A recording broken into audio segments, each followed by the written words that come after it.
Hello everybody, Mike Logan from AskMikeTheCounselor2.com with video about 103 in the series that I've put up on YouTube.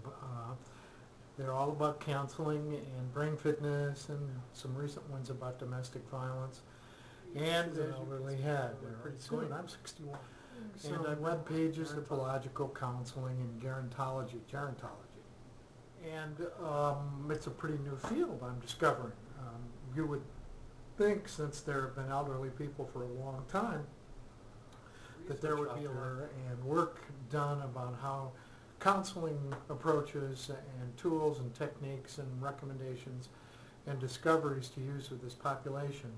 But I guess there hasn't ever been a population in the history of humankind like there is right now around the world. All of us baby boomers, I was born in 1948, leading edge of the baby boom, are now sort of rolling into stumbling and tripping and falling, and some of us are running and jogging and doing Ironman marathons into our 60s and 70s. So that's a worldwide phenomenon, and by the time 2020 comes around, 10% of the world's population that are elderly will become 20 or 25%. I'm not sure the exact statistic. So this is a pretty new phenomenon in the history of the world. And of course, the Social Security folks are going, how are we going to pay Social Security to all of those guys who have been paying in, because there are nowhere near as many paying in now. But that's another issue.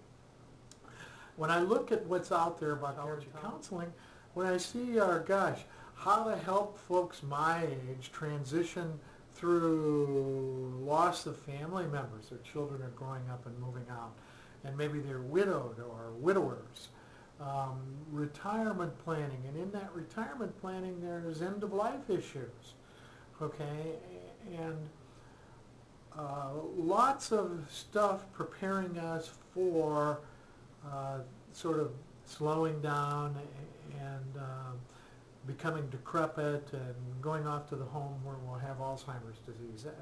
Most of us, 50% of us who do live to be 80 years of age will have Alzheimer's, okay, but a lot of us will pass. Life expectancy now is in the high 70s for guys. It's probably a little higher for women. But folks, there's nothing in the counseling, elderly counseling material that says, gosh, there are some great new discoveries about brain my age can use, and I'm using it. So I am taking advantage of every possible technological tool and nutritional tool and stress management tool that I can find to enhance the joy that I have in my life. And like every other person my age, I've been through some hard times. In fact, right now, financially, it's a difficult time for me in my business and for my wife and hers. We are self-employed and in the mental health field, and insurance companies are saying, gosh, we don't want to pay. Okay, so what do we, our attitude's good. Well, we can exercise regularly. My wife and I exercised together this morning.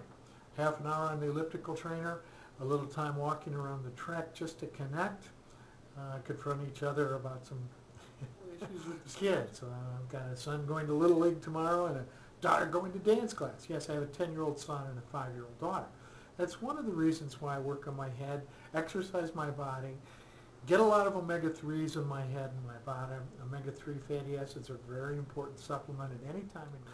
But why I work on eating a lot of phytochemicals, a lot of lycopene. Why do guys want to eat lycopene? Well, it's good for the prostate. Okay, sexuality is still a part of my life and my marriage. Okay, so those things aren't in the counseling or gerontology literature that I'm seeing. How do we make those things better? How do we have fun and enjoy ourselves? The people that I like to hang around with are deeply involved in creating a life of passion and commitment. Okay, so I think the gerontology literature ought to include what it is that we can use, tools that we can use to enhance our lives, right here, right now. MikeTheCounselor2.com, Mike Logan.